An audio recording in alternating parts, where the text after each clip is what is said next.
ओम शांति।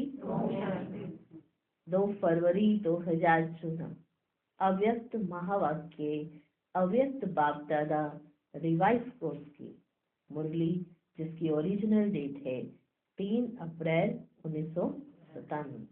मुरली का सार: पुराने संस्कारों को खत्म कर अपने निजी संस्कार धारण करने वाले एवर रेडी बनो। पुराने संस्कारों को खत्म कर अपने निजी संस्कार धारण करने वाले एवर रेडी बनो। आज बाप दादा अपने चारों ओर से विश्व के बाप के लव में लवलीन और लक्की बच्चों को देख रहे हैं। विश्व के सभी बच्चों जो बाप के लव में लवलीन हैं और लक्की बच्चे हैं, उनको देख रहे हैं। हर एक बच्चे के भाग्य पर बाप को भी नाज है कि मेरे बच्चे वर्तमान समय इतने महान हैं, जो सारे कल्प में, चाहे देवता स्वरूप में, चाहे धर्म नेताओं के रूप में, चाहे महान आत्माओं के रूप में, चाहे पदम पति आत्माओं के रूप में, किसी का भी इतना भाग्य नहीं है जितना आप ब्राह्मणों का भाग्य है। बाप दादा क्यों कह रहे हैं कि मेरे बच्चे इतने महान हैं, चाहे वो देवता स्वरूप में हो, चाहे धर्म आत्मा नेताओं के रूप में हो, चाहे महान आत्माओं के रूप में हो, चाहे पदमपति आत्माएं हो, सबसे महान आप ब्राह्मण आत्माएं, आपका भाग्य इतना महान। तो अपने ऐसे श्रेष्ठ भाग्य को सदा स्मृति में रखते हो कि मैं आत्मा देवताओं में से भी, धर्म नेताओं में से भी, पदमपति आत्माओं में से भी, महान आत्माओं में से भी सबसे ज्यादा भाग्यवान, ऐसा समझकर स्मृति में रखते हो अपने भाग्य को? रखते हो? हाँ या ना? सदा ये अनहद गीत मन में गाते रहते हो कि वाह भाग्य विधाता बाप और वाह मुझ श्रेष्ठ आत्मा का भाग्य।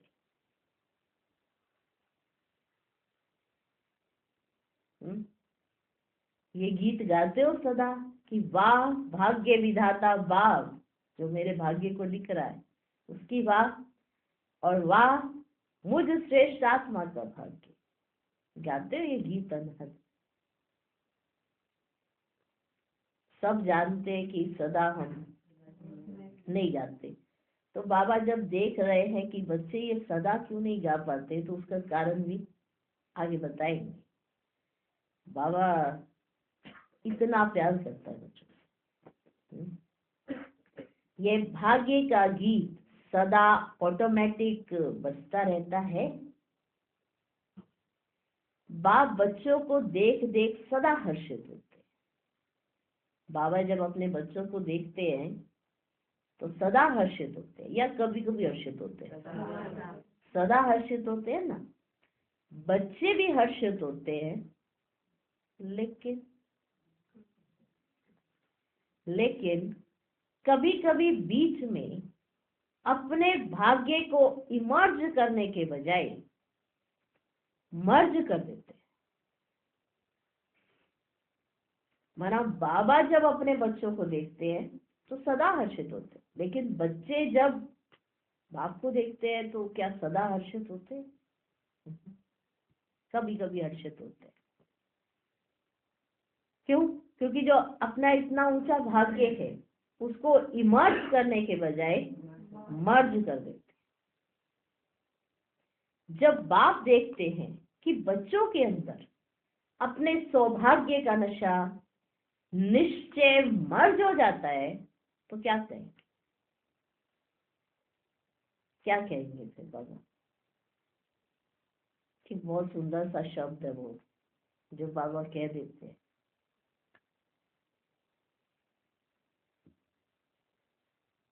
जब बाबा देखते अपने बच्चों के अंदर सौभाग्य का नशा, इतना ऊंचा सौभाग्य है मेरे बच्चों का, वो नशा, वो निश्चय मर्ज हो जाता है, तो क्या कहेंगे बाबा?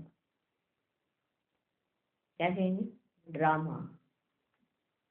क्या कहेंगे? ड्रामा। यही कहते हैं ना, क्योंकि बाबा जानते हैं कि ये ड्रामा बना हुआ है, हर एक नंबर वार राजधानी स्थापित हो रही। लेकिन जब ये देखते हैं तो कैसा लगता होगा बाबा कि बाप जब बच्चों को देख रहे हैं तो खुश हो रहे, लेकिन बच्चे कभी कभी खुश होते, अपने ही भाग्य को देखकर कभी कभी खुश होते। तो बाबा क्या कहेंगे? ड्रामा। लेकिन बाप दादा सभी बच्चों को सदा ही भाग्य के समृद्धि स्वरूप देखना चाहते। बाबा तो चाहते हैं कि मेरे बच्चे भाग्य के समृद्धि स्वरूप रहे, मानो उन्हें भाग्य याद रहे।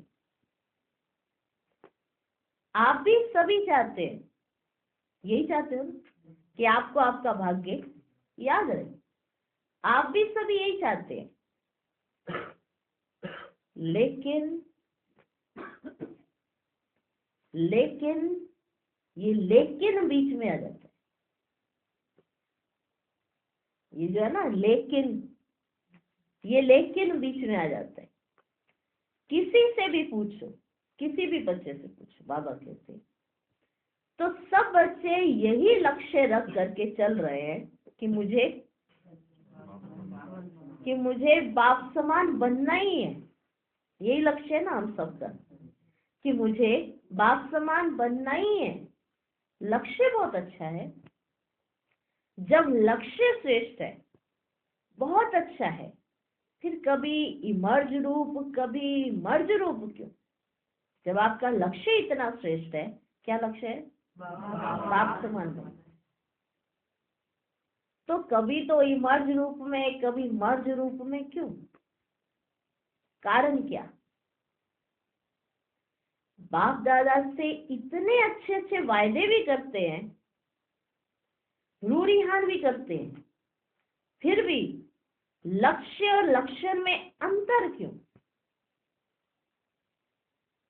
वायदे भी किए, रूढ़िहान भी करते, फिर भी लक्ष्य और लक्षण में अंतर क्यों?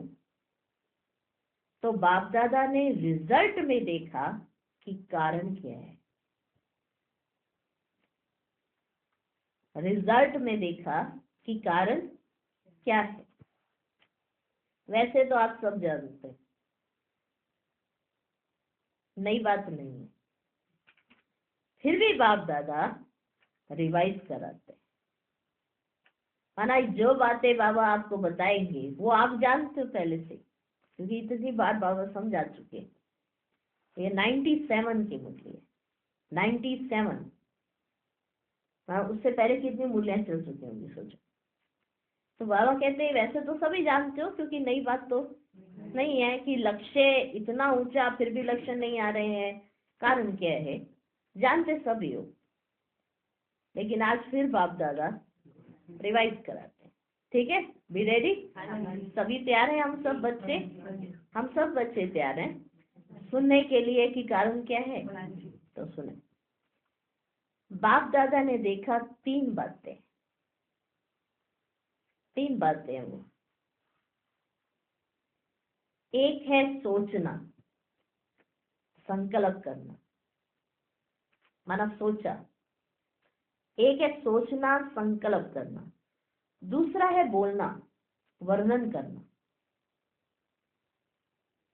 एक है सोचना, संकल्प करना, और दूसरा है बोलना, वर्णन करना, और तीसरा है कर्म में, प्रैक्टिकल अनुभव में और चलन में लाना, कर्म में लाना। माना सोचा इतना श्रेष्ठ, उसे वाणी से बोला भी, और तीसरा है उसे कर्म में लाया भी। चलन में लाना, कर्म में लाना। तो तीन कौन से हुए? एक तो सोचना, संकल्प करना, दूसरा है बोलना, वर्णन करना, तीसरा है कर्म में, प्रैक्टिकल अनुभव में और चलन में लाना, कर्म में लाना। तो तीनों का समान बैलेंस कम है।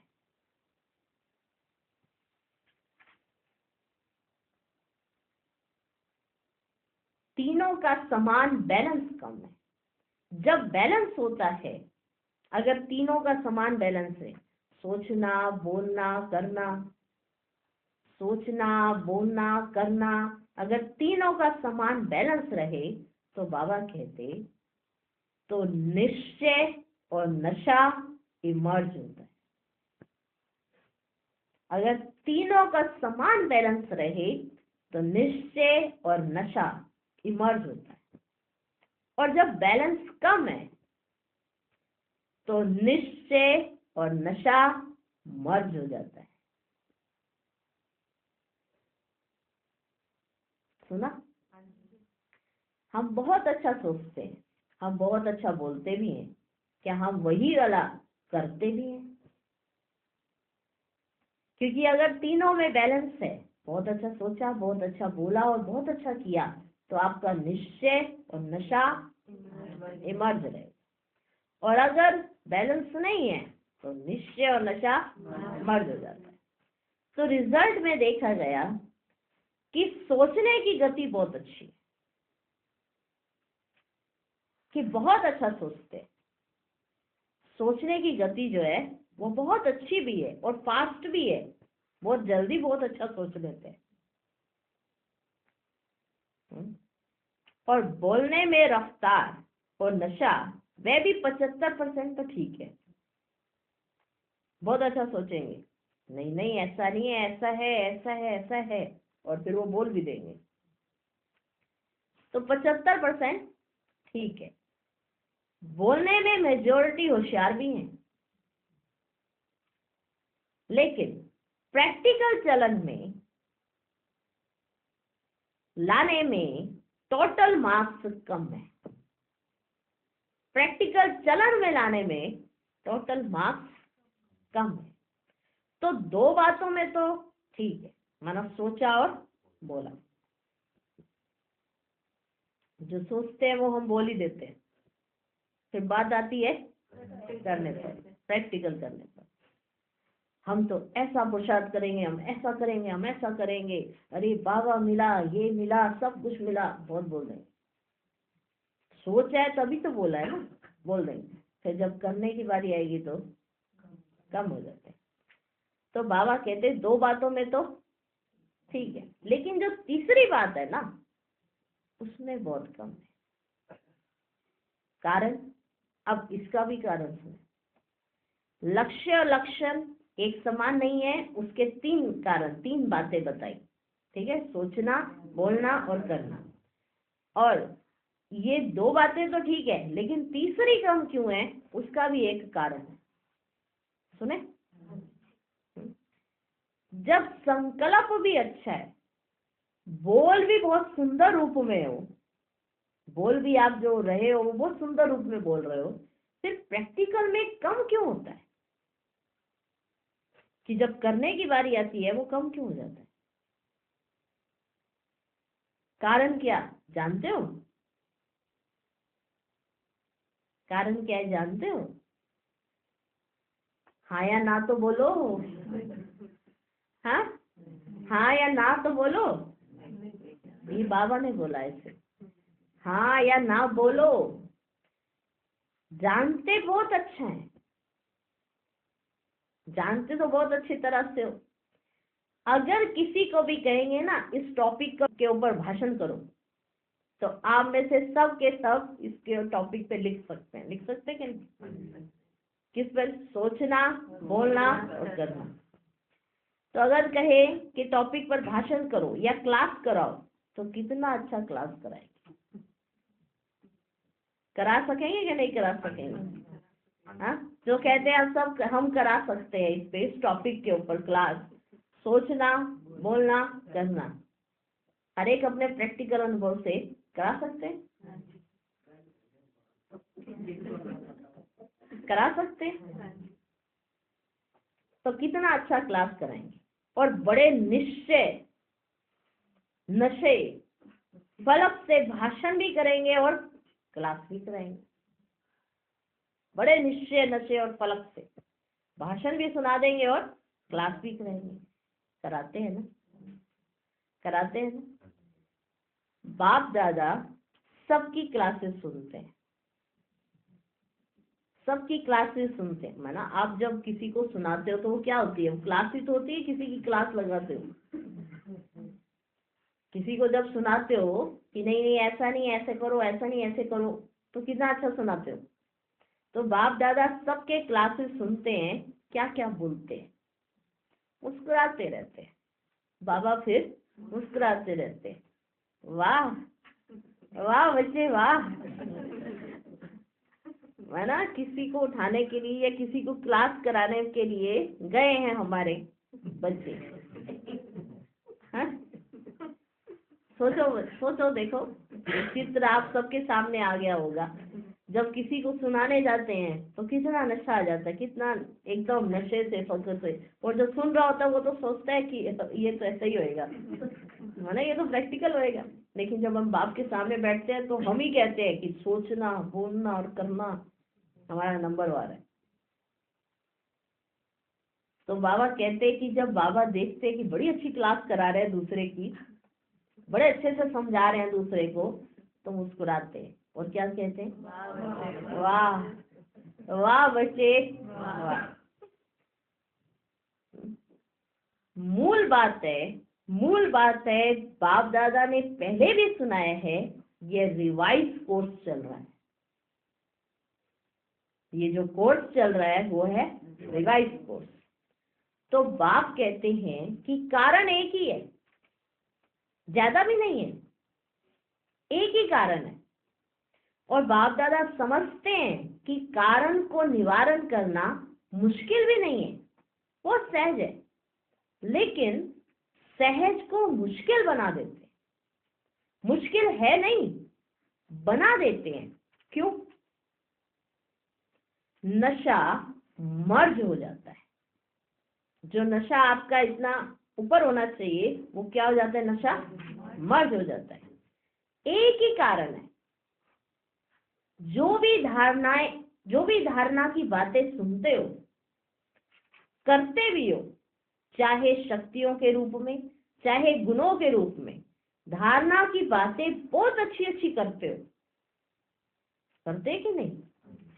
बहुत अच्छी अच्छी धारणा की बातें करते हो, इतनी अच्छी करते हो जो सुनने वाले चाहे अज्ञानी हो चाहे ज्ञानी हो, सुनकर बहुत अच्छा आपने कितना अच्छा सुनाया, बहुत अच्छा, खूब तालियां बजाते हैं, बहुत अच्छा कहा। लेकिन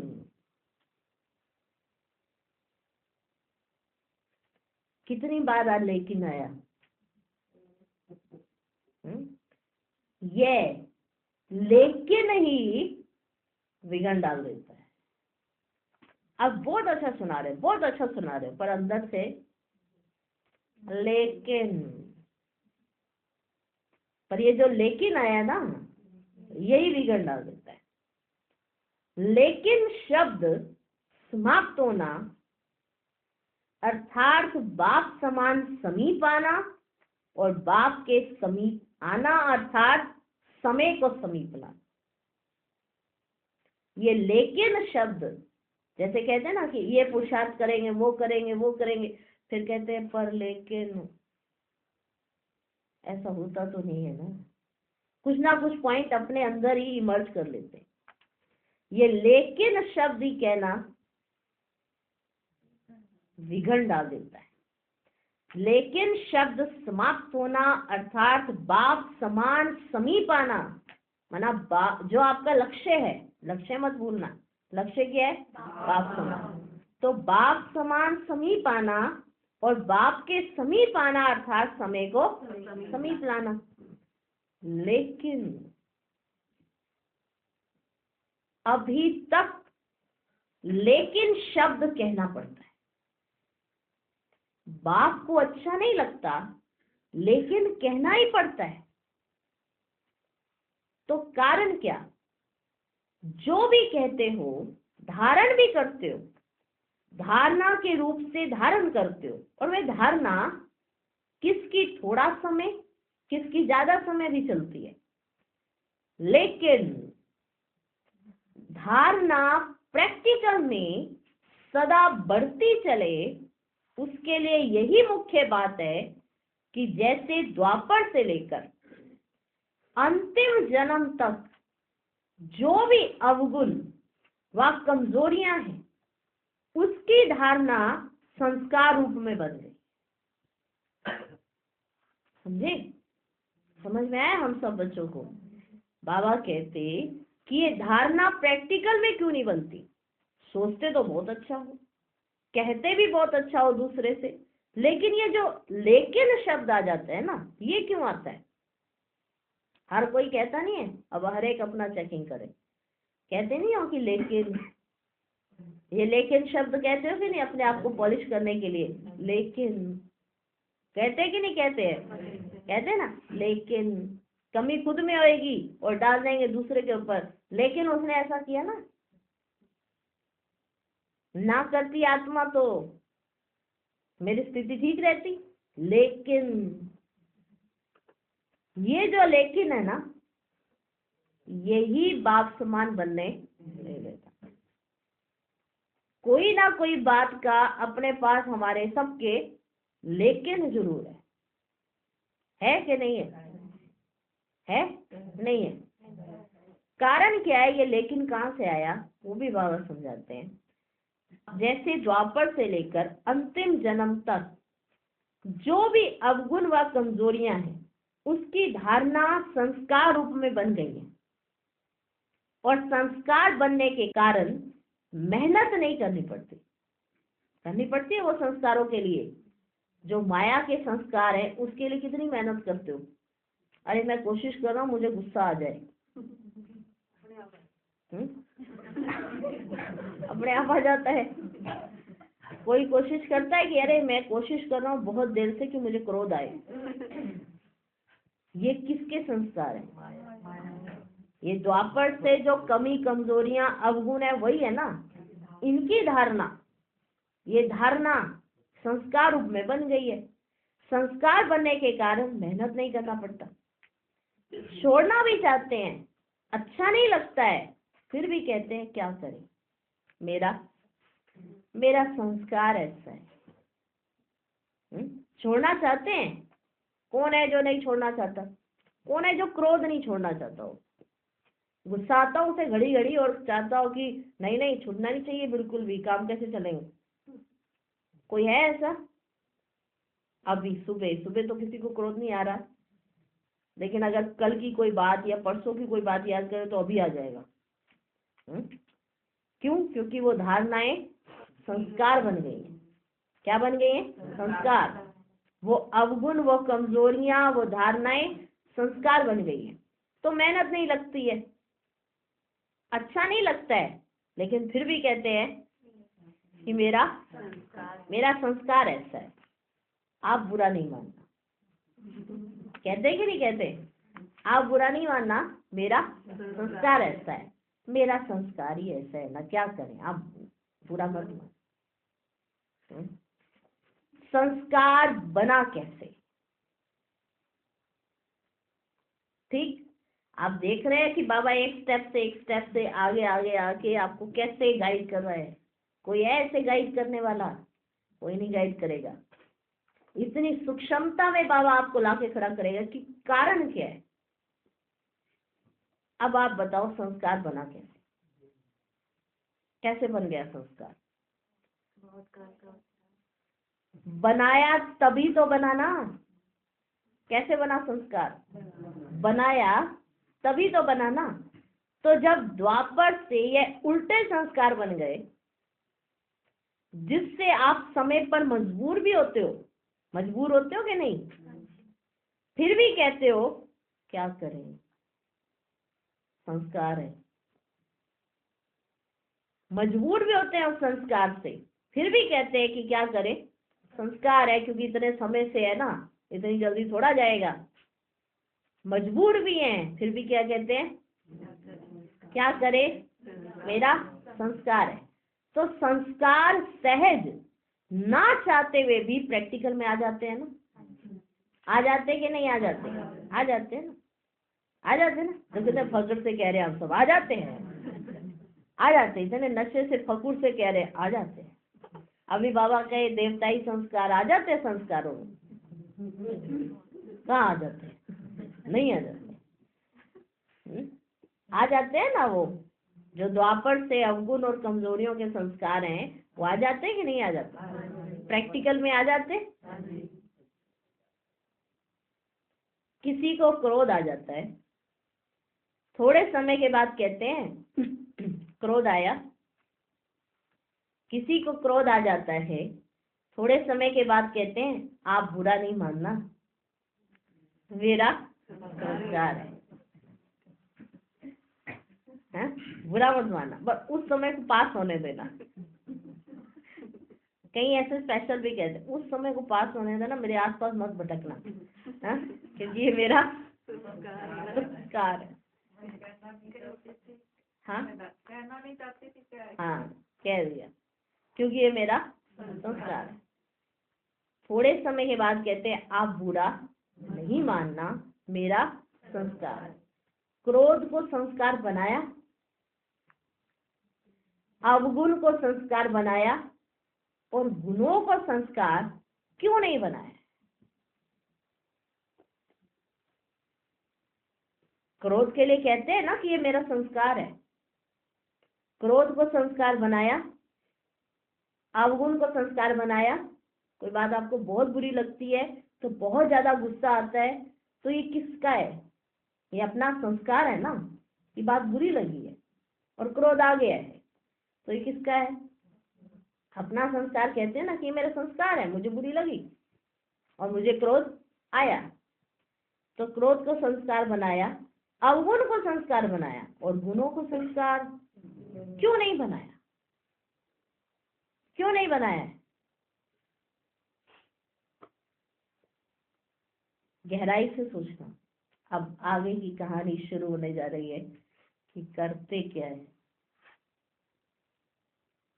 जैसे क्रोध अज्ञान की शक्ति है,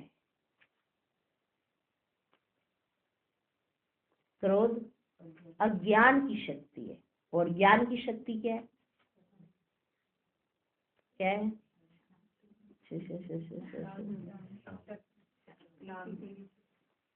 क्रोध अज्ञान की शक्ति है, ठीक है कि नहीं है?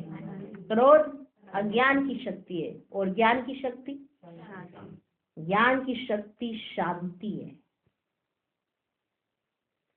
सहन शक्ति है। तो अज्ञान की शक्ति क्रोध को बहुत अच्छी तरह से संस्कार बना लिया, और ज्ञान की शक्ति है क्रोध, उसको तो बहुत सहज तरीके से आपने अपना संस्कार बना लिया और यूज भी करते रहते हो, फिर माफी भी मांगते रहते हो। बाबा ने कहा कि जो अज्ञान की शक्ति क्रोध है, उसको तो बहुत अच्छी तरह से संस्कार बना लिया और यूज भी करते रहते हो, फिर माफी भी लेते रहते हो। माफ कर देना आगे से नहीं होगा।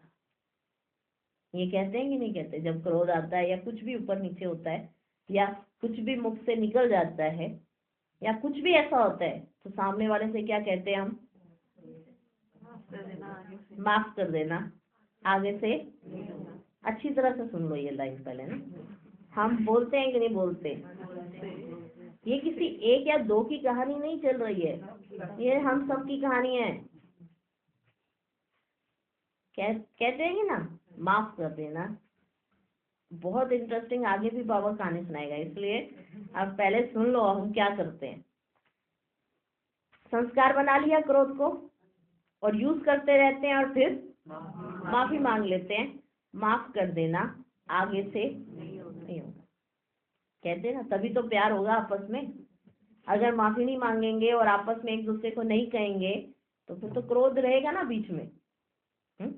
और अगर आपस में एक दूसरे को कहेंगे कि नहीं गलती हो गई, हमसे गलती हुई है, बहुत बड़ी गलती हुई है, आगे से ऐसी गलती नहीं करेंगे, ये बोलना पड़ता है कि आगे से ऐसी गलती नहीं करेंगे तो दूसरे वाले को फेस हो जाता है। होता है कि नहीं होता है? तो माफ कर देना आगे से नहीं होगा। और आगे अब आप बताओ, सच में प्रैक्टिकल में क्या वो आगे से होता है? और आगे से और माफ कर देना आगे से नहीं होगा ये कहते हैं, और आगे फिर और ज्यादा होता है। एक तरफ हम माफी मांग रहे हैं किस लिए कि जो हमने पीछे किया वो हमने गलत किया, अब आगे से हमारे से ऐसा नहीं होगा, लेकिन फिर वो और ज्यादा होता है। कारण क्या हुआ? क्योंकि संस्कार बना दिया है, क्रोध करने को संस्कार बना दिया है। क्या बना दिया है? संस्कार बना दिया है। तो बाप दादा एक ही बात, ठीक है, ज्यादा नहीं, एक ही बात बच्चों को बार बार सुनाते हैं कि अभी हर गुण को, हर ज्ञान की बात को संस्कार रूप में लाओ। बार बार सुनाते हैं ये बात। कहते हैं ना कि सुन तो रहे हो पर उसका स्वरूप बनना। याद आया? बाबा कहते सुना तो है पर उसका स्वरूप बनना, कि ज्ञान की पॉइंट्स तो बहुत सुन ली है पर अभी क्या करना है? स्वरूप बनना है। तो बाबा ने कहा एक ही बात बच्चों को बार बार सुनाते हैं कि अभी हर गुण को, हर ज्ञान की बात को संस्कार रूप में बनाओ, कि वो आपका संस्कार बन जाए। चले आगे? समझ में आया? अब बच्चों ने सोचा संस्कार, कैसे संस्कार बनाए? तो बाबा और डिटेल में समझाते हैं। ब्राह्मण आत्माओं के निजी संस्कार कौन से हैं बताओ? क्रोध या सहन शक्ति? क्रोध या सहन शक्ति? कौन सा है? सहन शक्ति शांति की शक्ति, यह है ना? यही है ना? हाँ? तो अवगुणों को तो सहज ही संस्कार बना दिया, कूट कूट कर अंदर डाल दिया है, जो ना चाहते हुए भी वो निकलते रहते हैं। क्या? अवगुण। अवगुणों को तो सहज ही संस्कार बना दिया और कूट कूट कर अंदर डाल दिया, जो वो सहज अपने आप ही ना चाहते हुए निकलते रहते हैं। ऐसे हर गुण को अंदर कूट कूट कर संस्कार बनाओ। हर गुण को कूट कूट कर अंदर संस्कार बनाओ। मेरा निजी संस्कार कौन सा है, यह सदा याद रखो। मेरा निजी संस्कार कौन सा है, यह सदा याद रखो। वह तो रावण की जायदाद संस्कार बना दिया। आपने रावण की जायदाद को अपना संस्कार बना के रखा है। क्रोध रावण की जायदाद है, आपकी नहीं। जो आपकी जायदाद है उसको, आपको तो उसका नशा होना चाहिए ना, आप दूसरे की जायदाद पे नशा। उल्टा, रावण की जायदाद संस्कार बना दिया, पराये माल को अपना बना लिया। अब बाप के खजाने को अपना बनाओ, बाप के खजाने को अपना बनाओ। रावण की चीज को संभाल कर रखा है और बाप की चीज को गुम कर देते हो, क्यों? रावण की चीज क्रोध, रावण की। काम क्रोध मोह लोभ अहंकार, ये किसकी प्रॉपर्टी है? रावण की। और कितनी आसानी से कह देते हैं क्रोध मेरा संस्कार है, क्रोध मेरा संस्कार है। रावण की चीज को संभाल कर रखा है और बाप की चीज को गुम कर देते हो, क्यों? रावण से प्यार है। हाँ जी, रावण से प्यार है। कौन कहते मेरा रावण से प्यार है? जरा उठ खड़े होए। अभी देख भी नहीं रहे हैं इधर। हाँ? कौन कहते हैं मेरा रावण से प्यार है? जिससे प्यार होता है उसी की प्रॉपर्टी संभाली जाती है। हाँ? रावण से प्यार है? हाँ? रावण से प्यार है? रावण अच्छा लगता है या बाप अच्छा लगता है?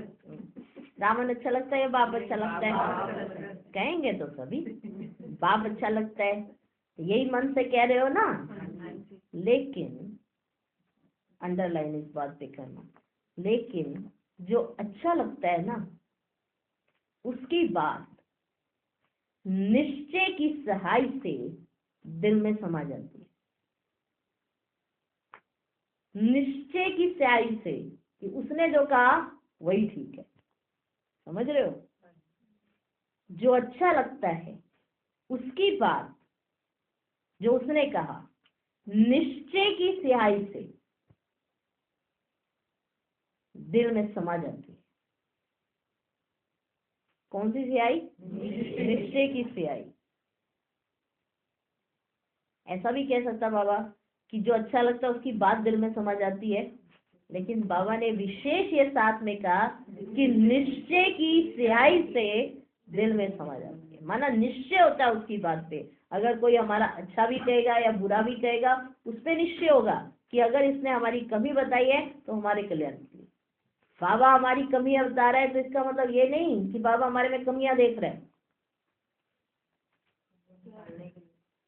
कमियां निकालने के लिए हमको बता रहा है कि ये तुम्हारी नहीं है जिसको तुम अपना कह रहे हो।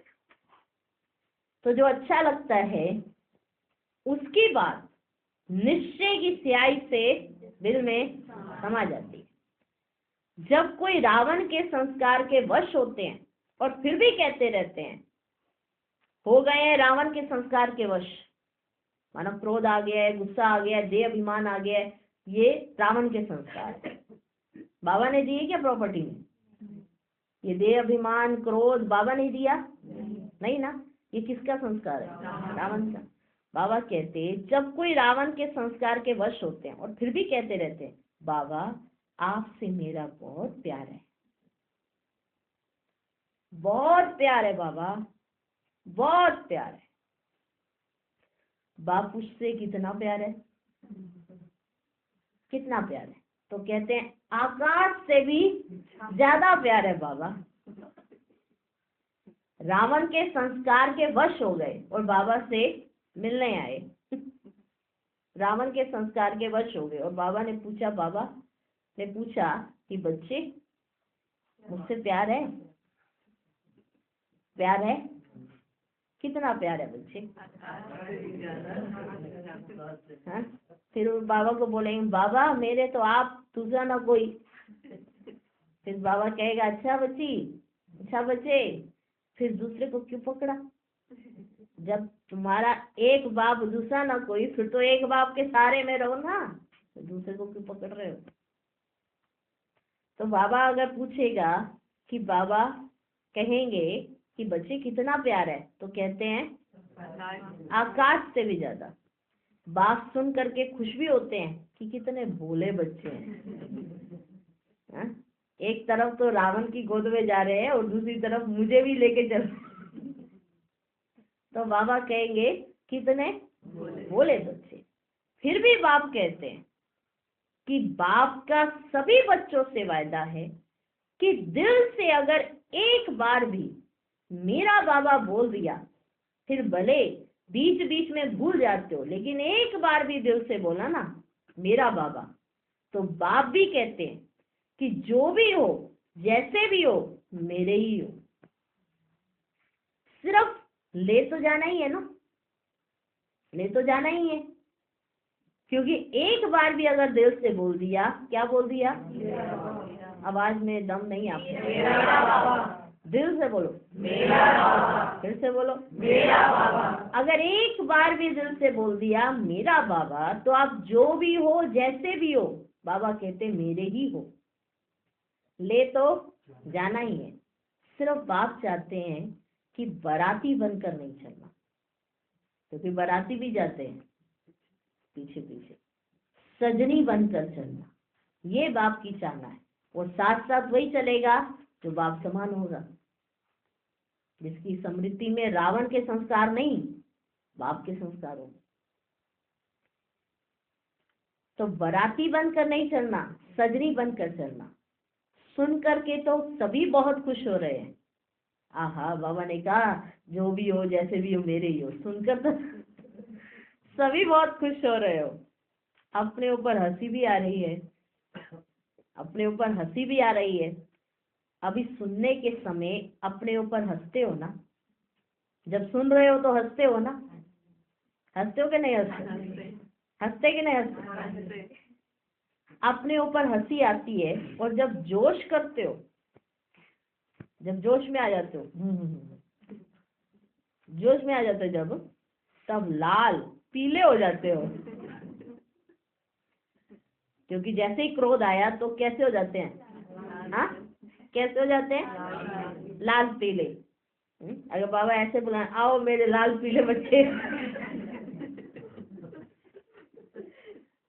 हाँ फिर भी बाबा कहता मीठे बच्चे, ठीक है। अगर कई बाबा आया मेरा लाल पीला बच्चा है, अभी तो अपने ऊपर हंसी आ रही है। फिर जब जोश करते हो, जोश माना गुस्सा करते हो, तब लाल पीले हो जाते हो। लेकिन बाप ने रिजल्ट में देखा कि बच्चों में एक विशेषता बहुत अच्छी है। कौन सी? पवित्रता में रहना। इसके लिए कितना भी सहन करना पड़ा है, कितना भी ऑपोजिशन करने वाले सामने आए हैं, लेकिन इस बात में 75% अच्छे हैं कि पवित्रता के नाम पर कितना भी सहन करना पड़ा, कितनी भी मारे खानी पड़ी, खाई है, इसमें तो बहुत अच्छे। 75% अच्छे हैं। कोई कोई गसियां भी लगाते हैं, गसियां माना गपोड़े, कोई कोई गपोड़े भी लगाते हैं, लेकिन फिर भी 75% ने इस बात में पास होकर दिखलाया, प्योरिटी में। माना प्योरिटी में रहने के लिए कितनी मारे खाई है, कितना सहन किया है, उसमें तो सब अच्छे हैं। ये विशेषता तो बाबा कहते हैं। लेकिन अब अगली बात शुरू हो जाती है। अब उसके बाद दूसरा सब्जेक्ट कौन सा आता है? कौन सा आता है दूसरा सब्जेक्ट? काम विकार पर तो जीत पा के पवित्रता में आ गए, 75% अच्छे हो गए, ठीक है। अब दूसरा सब्जेक्ट कौन सा आता है? क्रोध। देभान तो टोटल है ही, देभान तो टोटल है ही, लेकिन देखा गया है कि क्रोध के सब्जेक्ट में बहुत कम पास है। क्रोध की सब्जेक्ट में बहुत कम पास है। अभी बहुत ध्यान से सुनना, बाबा हर बात को डिटेल में समझाने जा रहे हैं कि क्रोध की सब्जेक्ट में बहुत कम पास है। ऐसे समझते हैं कि शायद क्रोध कोई विकार ही नहीं है। जब क्रोध कर रहे होते हैं तो ऐसा समझते ही नहीं कि ये विकार है, ऐसा समझते जैसे क्रोध तो कोई विकार ही नहीं है, ये शस्त्र है, विकार नहीं है। क्रोध मेरा शस्त्र है, विकार नहीं है। मैंने जैसे घड़ी घड़ी तलवार निकालने की आदत पड़ जाए, मैंने खुली छुट्टी है क्या क्रोध करने की? ना आम ही बात हो गई है। जैसे अगर विकार में कोई गिरता है तो अपने आप को कितना वो एक लानत जैसी बात हो जाती है। अगर किसी की दृष्टि भी जाती है तो भी अपने आप को लानत देता है। लेकिन क्रोध में जाना तो जैसे ऐसे समझते हैं जैसे कोई विकार ही नहीं है, ये एक शस्त्र है, विकार नहीं है। लेकिन क्रोध ज्ञानी तू आत्मा के लिए महाशत्रु है। बाबा ने कहा देभान तो टोटल है ही, वो तो अभी गया ही नहीं है। पवित्रता में बहुत सहन किया है, बहुत मारे खाई हैं, वो तो बाबा कह रहे हैं बहुत बड़ी विशेषता है। लेकिन क्रोध, ये तो ज्ञानी तो आत्मा के लिए महाशत्रु है, क्योंकि क्रोध अनेक आत्माओं के संबंध संपर्क में आने से प्रसिद्ध हो जाता है। अब बोलो ना बोलो, जिनके भी आप संबंध संपर्क में आओगे क्रोध प्रसिद्ध हो जाता है। और क्रोध को देख करके बाप के नाम की बहुत गलानी होती है, बहुत गलानी होती है। कहने वाले यही कहते हैं, देख लिया ज्ञानी तू आत्मा बच्चों को। सुन रहे हो?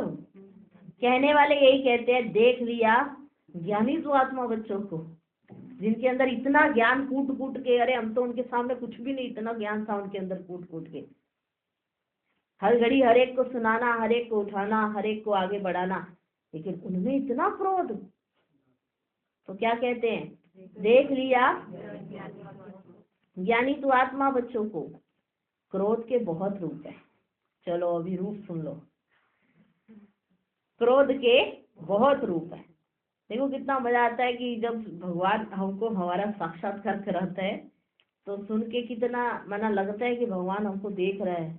लगता है कि नहीं लगता? देख रहा है कि ये कैसे कैसे हर आत्माएं कैसे कैसे कर देती हैं, कैसे कैसे हो जाता है, और बाबा पूरा चित्रण, पूरा रिपोर्ट देता है। तो उसकी नजर कितनी है बच्चों के ऊपर। अगर बच्चों को याद रहे तो भी थोड़ा डर रहे कि अरे बाप देख रहा है, अरे बाबा देख रहा है। पहले भक्ति मार्ग में इस बात का डर था। भले कहते थे कि हाँ भाई हाजिरा हजूर है, तो पर इस बात से ना डरते थे। आज बाबा ने अपना परिचय दिया, लेकिन इस बात से ही डर निकल गया कि वो देख रहा है। जबकि बच्चों को तो स्पेशल देखता है वो, भले वो हाजिरा हजूर नहीं है, पर वो तो वतन में बैठा स्पेशल दूरबीन लगा के सब कुछ कैमरा लगा हुआ है और सबको देखता है। ये बात हम कैसे भूल जाते हैं। बाबा कहते कि कहने वाले यही कहते हैं, देख लिया ज्ञानी तू आत्मा बच्चों को। क्रोध के बहुत रूप है। एक तो महान रूप आप अच्छी तरह से जानते हो कि जब किसी को क्रोध आता है माने एकदम चिल्लाना शुरू या कुछ भी बोलना शुरू। एक तो महान जो रूप है उसका क्रोध का, वो तो पता है ना आपको। उसकी डिटेल में बाबा तो नहीं जाए ना, पता है ना सबको, अच्छी तरह से जानते हैं। एक महान रूप है उसका, दिखाई देता है ये क्रोध कर रहा है ना। जब कोई सामने से क्रोध करता है तो वो वाले रूप से आप स्पष्ट पहचान जाते हो कि इसे क्रोध आता है, ये क्रोध कर रहा है। दूसरा रूप, दूसरा क्रोध का सूक्ष्म स्वरूप। क्रोध का एक सूक्ष्म स्वरूप है, दूसरे नंबर पे होता है वो। अंदर में ईर्ष्या, द्वेष, घृणा होती है। ये क्रोध का सूक्ष्म स्वरूप है। क्या होती है? ईर्ष्या, द्वेष, घृणा है। ये भी एक तरह का क्रोध। कहते नहीं हम तो क्रोध करते ही नहीं, हम तो किसी को कुछ बोलते ही नहीं, पर अंदर अंदर ईर्ष्या, जलन, आपस में द्वेष और घृणा। इस स्वरूप में, इस स्वरूप के अंदर ये जो दूसरे वाला है, जोर से बोलना या बाहर से कोई रूप नहीं दिखाई देता है। ठीक है, ये वाला क्रोध कोई जोर से नहीं बोल रहा है, बड़े मीठे रूप में हाँ जी, और अंदर में ईर्ष्या, द्वेष, घृणा है। बाहर से हाथ मिलाए, अंदर से हाथ काटे। किसी का पता ही नहीं पड़ रहा कि अंदर में इतनी घृणा है, अंदर में इतनी ईर्ष्या, इतना द्वेष है, इतनी जेलसी। इस स्वरूप में जोर से बोलना या बाहर से कोई रूप नहीं दिखाई देता। लेकिन जैसे बाहर क्रोध होता है ना, तो क्रोध अग्नि के रूप में होता है ना, जिसको गुस्सा आ जाता है तो जैसे लाल लाल हो जाता है, वो अग्नि के रूप में होता है ना। वह अंदर खुद भी जलता रहता है और दूसरे को भी जलाता है। ठीक है ना, ऐसे ही होता है ना क्रोध में। ऐसे ही ईर्ष्या, द्वेष, घृणा, ये जिसमें है ना, जिसमें ये ईर्ष्या, द्वेष, घृणा है, ये जिसमें है, वह इस अग्नि में अंदर ही अंदर जलता रहता है, अंदर ही अंदर। एक क्रोध होता है, आपने किसी को कुछ बोला, सामने से आपके पता पड़ता है सामने वाले को कि ये क्रोध कर रहे हैं एक दूसरे आपस में। ठीक है, वो खुद भी जल रहा है, दूसरे को भी जला रहा है। लेकिन ये वाला जो होता है ना, कौन से वाला? ईर्ष्या, द्वेष, घृणा, ये अग्नि ऐसी अंदर ही अंदर जलती रहती है। वो वाले में बाहर से लाल पीला होता है, इस वाले में बाहर से लाल पीला होता नहीं है। इसमें लाल पीला फिर भी ठीक है, लेकिन वह तो काला हो जाता है। जिसके अंदर ईर्ष्या, द्वेष, घृणा, ध्यान से सुन रहे हैं हम सब, जिसके अंदर ईर्ष्या, द्वेष, घृणा अंदर होती है, वो अंदर से काला हो जाता है। अब तीसरा, ये था दूसरा, ईर्ष्या, द्वेष, घृणा। अब तीसरा रूप कौन सा आता है? तीसरा क्रोध की चतुराई का रूप भी है एक। क्रोध की चतुराई, ध्यान से सुनो, क्रोध की चतुराई का रूप भी है। वह क्या है? कहने में, समझने में ऐसे समझते हैं, वह कहते हैं कि कहाँ सीरियस भी तो होना पड़ता है।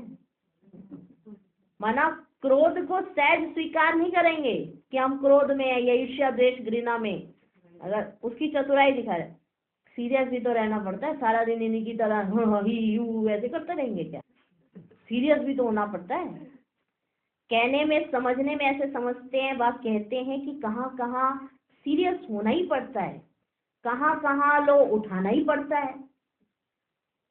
लो अपने हाथ में उठाना ही पड़ता है कल्याण के लिए। अभी कल्याण है या नहीं है, वे अपने से पूछो,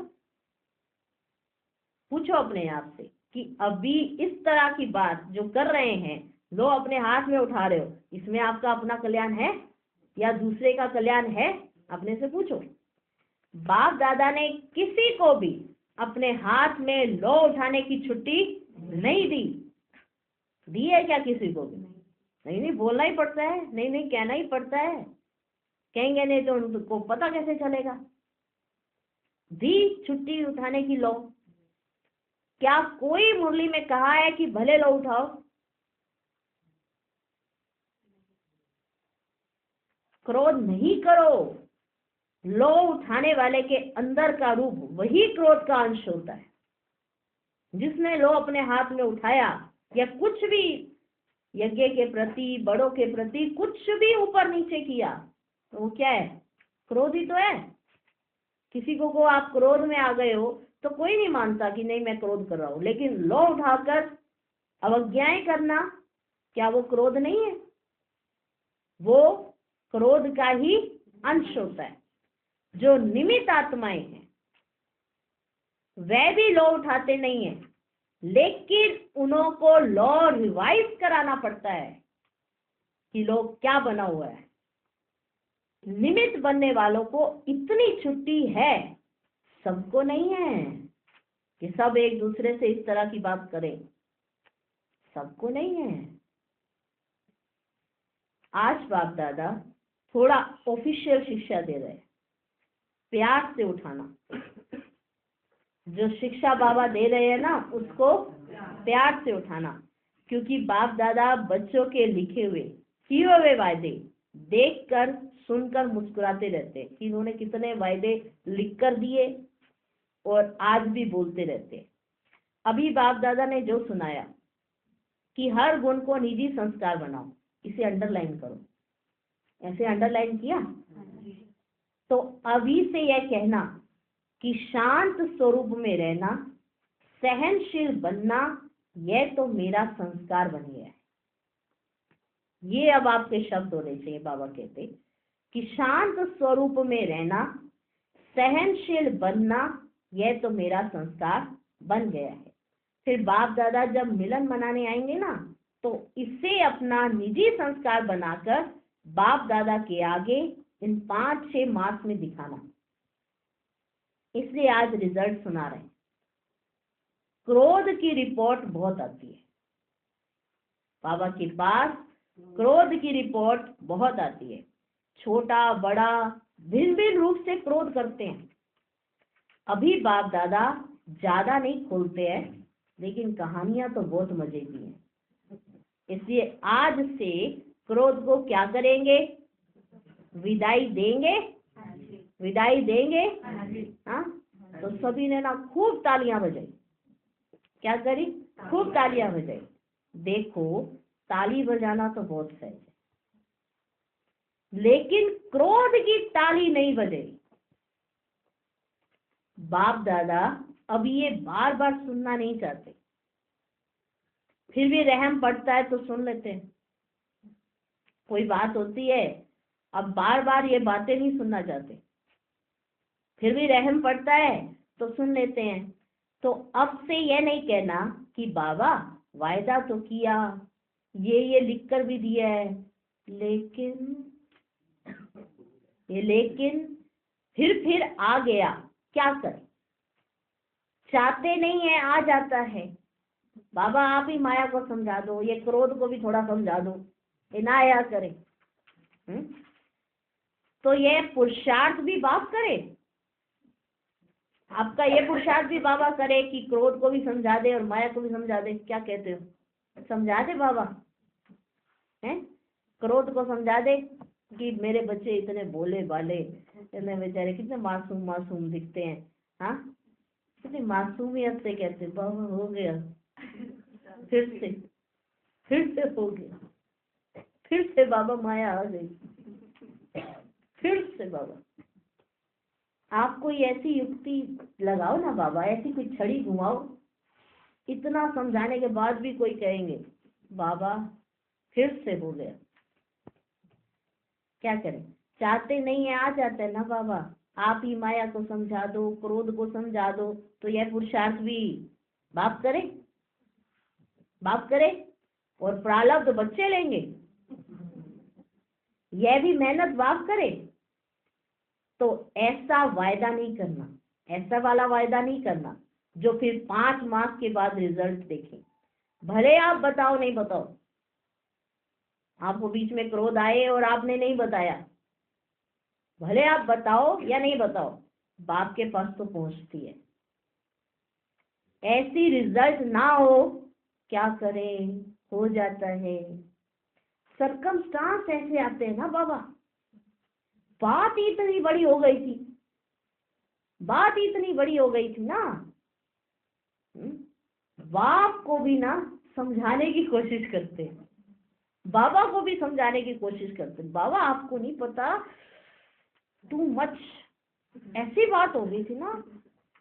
तो बाप को भी समझाने की कोशिश करते, बड़े होशियार है बाबा। कहते बड़े होशियार है। कहते हैं बाबा छोटी मोटी बातें तो हम पार कर लेते हैं बाबा, ये बात ही बड़ी हो गई थी ना बाबा, ये बात ही बड़ी थी ना बाबा। अभी आपने दोष किस पर रखा? बाबा और बच्चों से पूछते हैं, अभी आपने दोष किस पर रखा? बात पर? किस पर रखा? बात पर ही रखा ना दोष। और बात क्या करती है आप बताओ? बात तो आती है और चली जाती है, आई और गई। तो अभी आपने दोष किस पर रखा? बात पर ना। और बात क्या करती है? आई और गई। 5000 वर्ष के बाद फिर बात आएगी। जो 5000 वर्ष के बाद बात आनी है उस पर दोष रखते हैं, उस पर दोष रख देते हो। ऐसे नहीं करना। क्या करूं, ये संकल्प में भी नहीं लाना। बाप दादा क्रोध के लिए क्यों विशेष कह रहा है? क्योंकि अगर क्रोध को आपने विदाई दे दी तो इसमें लोभ इच्छा सब आ जाता है। लोभ सिर्फ पैसे और खाने का नहीं होता है, भिन्न भिन्न प्रकार की, चाहे ज्ञान की चाहे अज्ञान की, कोई भी इच्छा, यह भी लोभ है। चाहे ज्ञान की चाहे अज्ञान की या किसी भी तरह की कोई भी इच्छा, यह भी लोभ है। तो क्रोध को खत्म करने से लोभ स्वतः खत्म हो जाएगा, अहंकार भी खत्म हो जाएगा। अभिमान आता है ना, अभिमान आता है ना, मैं बड़ा, मैं समझदार, मैं जानता हूं। ये क्या अपने को समझते? इस तरह का अभिमान आता है कि नहीं आता है? मैं बड़ा, मैं बड़ा समझदार हूँ, हम कितने समय से चल रहे हैं, हम नहीं जानते हैं क्या? ये अभिमान आता है कि नहीं आता है? ये क्या अपने आप को समझते हैं?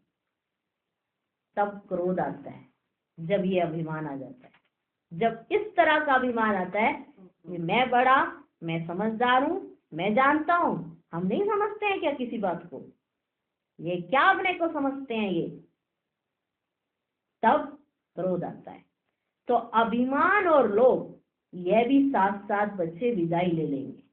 अगर क्रोध चला जाएगा तो अभिमान भी चला जाएगा और लोभ भी चला जाएगा। इसलिए बाप दादा विशेष लोभ के लिए ना कह करके क्रोध को अंडरलाइन करा रहा है। तो संस्कार बनाएंगे। अभी सब हाथ उठाओ। अब आज बाबा ने कहा सब हाथ उठाओ। अभी सब हाथ उठाओ और सबका फोटो निकालो। अभी सब हाथ उठाओ और सबका फोटो निकालो। फिर सबने हाथ उठाया। अभी आपको थोड़ी सी मुबारक देते हैं, थोड़ी सी, बहुत नहीं। और जब फिर से रिजल्ट देखेंगे, फिर वतन के देवताएं भी, स्वर्ग के देवताएं भी आपके ऊपर वाह वाह के पुष्प गिराएंगे। अभी आपको हाथ उठाने की थोड़ी सी मुबारक देते कि आपने ये उमंग उत्साह रखा है कि हम अपने संस्कार, निजी संस्कार जो है उनको ही अपना संस्कार करेंगे। अभी आपको थोड़ी सी मुबारक देते हैं। फिर अगर आप जब कर लेंगे तो वतन के देवताएं, स्वर्ग के देवताएं वाह वाह के पुष्प गिराएंगे। क्रोध क्यों आ जाता है, कैसे हो जाता है, कैसे उस पर जीत पा सकते हैं, वो सब बाबा ने बताया। अभी अटेंशन खिंचवा रहे हैं। आज से हर एक अपने को देखे, दूसरे का नहीं देखना। अपने को देखे, दूसरे का नहीं देखना कि दूसरे के साथ क्या, दूसरे के साथ ये, दूसरे का नहीं देखना। दूसरे की ये बातें देखने के लिए मन की आंख बंद करना। जो आप दूसरे की बात देखने लग जाते हो ना, उसके लिए आज बाबा ने कहा कि मन की आंख को बंद कर दो। ये आंखें तो बंद नहीं कर सकते हो क्योंकि दिखाई तो देते ही है ना दूसरे, लेकिन दूसरे की बात अंदर ना जाए उसके लिए मन की आंख को बंद कर दो। लेकिन मन की आंख बंद करना दूसरा करता है या तीसरा करता है, मुझे नहीं देखना है। दूसरा क्या कर रहा है, तीसरा क्या कर रहा है, चौथा क्या कर रहा है, उसके साथ क्या है क्या नहीं है, मुझे नहीं देखना है। बाप इतना भी फोर्स देकर कहते हैं कि अगर कोई विरला महारथी भी कोई ऐसी कमजोरी करे जिसे आप महारथी समझते हो, अगर कोई विरला महारथी भी ऐसी कमजोरी करे तो भी देखने के लिए और सुनने के लिए मन को अंतर्मुखी बनाना, ना सुनना ना देखना, कुछ नहीं करना, मन की आंख को बंद करो। हंसी की बात सुनाए बाप दादा आज थोड़ा स्पष्ट सुना रहे हैं, बुरा तो नहीं लगता है? अच्छा, एक और भी स्पष्ट बात सुनाते हैं, एक और भी आपको स्पष्ट बात सुना देते हैं। बाप दादा ने देखा है कि मेजॉरिटी समय प्रति समय, सदा नहीं कभी कभी, महारथियों की विशेषता को कम देखते हैं और कमजोरी को बहुत गहराई से देखते हैं और उस कमजोरी को ही फॉलो करते हैं।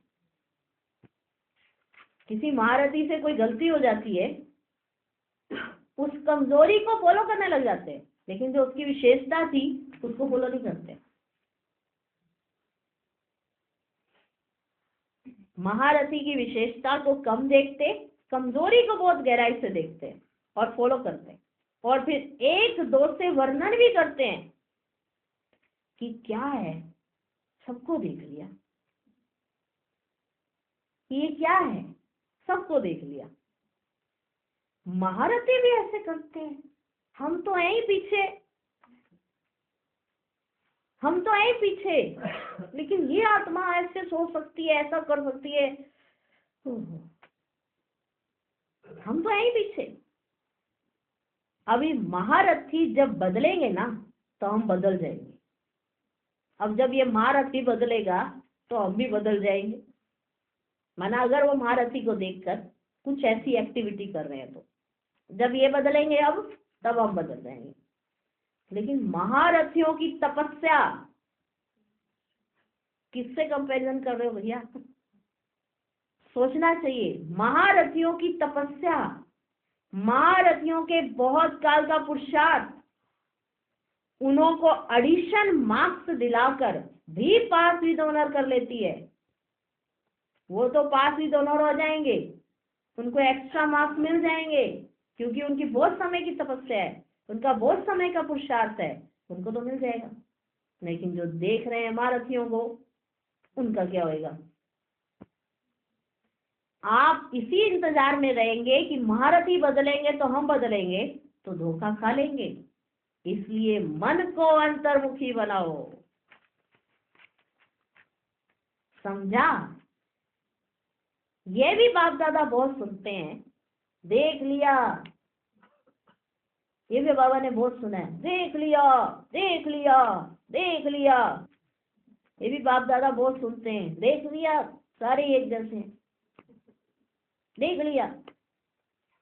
हमारी भी तो आंखें हैं ना, हमारे भी तो कान है ना, हम भी बहुत सुनते हैं,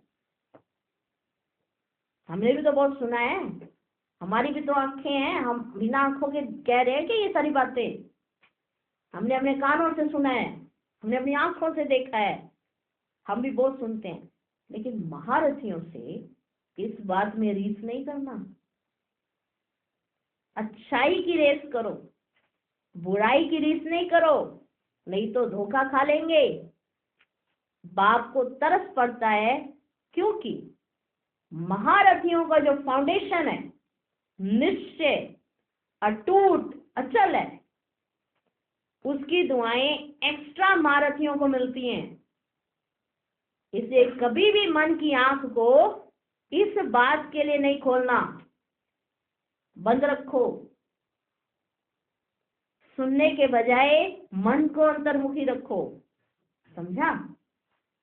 अच्छा, चारों ओर के सर्व बाप दादा के लवलीन आत्माएं, सर्व बाप के सेवाधारी आत्माएं, सर्व सहज पुरुषार्थ को अपनाने वाली श्रेष्ठ आत्माएं, सदा बाप समान बनने के लक्ष्य और लक्षण को समान बनाने वाली बाप के समीप आत्माओं को बाप दादा का एक बहुत बहुत याद प्यार और नमस्ते। हम रूहानी बच्चों की भी रूहानी बाप दादा को नमस्ते नमस्ते नमस्ते। Good morning, good morning, good morning. आज का वरदान, अपने शुभ चिंतन की शक्ति से आत्माओं को चिंता मुक्त बनाने वाली शुभ चिंतक मणि भव। आज के विश्व में सब आत्माएं चिंतामणि हैं। उन चिंतामणियों को आप शुभ चिंतक मणियां अपने शुभ चिंतन की शक्ति द्वारा परिवर्तन कर सकते हो। जैसे सूर्य की किरणें दूर दूर तक अंधकार को मिटाती हैं, ऐसे आप शुभ चिंतक मणियों की शुभ संकल्प रूपी चमक व किरणें विश्व में चारों ओर फैल रही हैं। इसलिए समझते हैं कि कोई स्पिरिचुअल लाइट गुप्त रूप से अपना कार्य कर रही है। यह टचिंग अभी शुरू हुई है, आखिरीन ढूंढते ढूंढते स्थान पर पहुंच जाएंगे। स्लोगन, बाप दादा के डायरेक्शन को क्लियर कैच करने के लिए मन बुद्धि की लाइन क्लियर रखो। ओम शांति।